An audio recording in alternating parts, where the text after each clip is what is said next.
Syederalun, berikut ini penyebab jemaah calon haji furoda gagal berangkat ke Arab Saudi.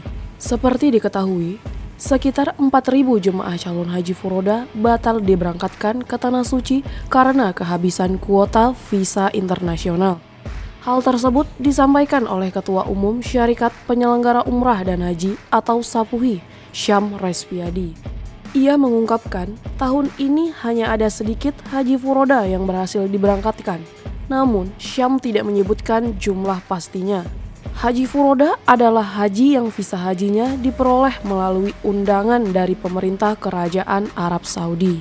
Dikutip dari laman Kementerian Agama atau Kemenak, ibadah haji furoda diperbolehkan asalkan jemaah haji mendapatkan visa dan mendapatkan izin dari Arab Saudi. Maka jemaah haji tersebut bisa memasuki wilayah negara Arab Saudi.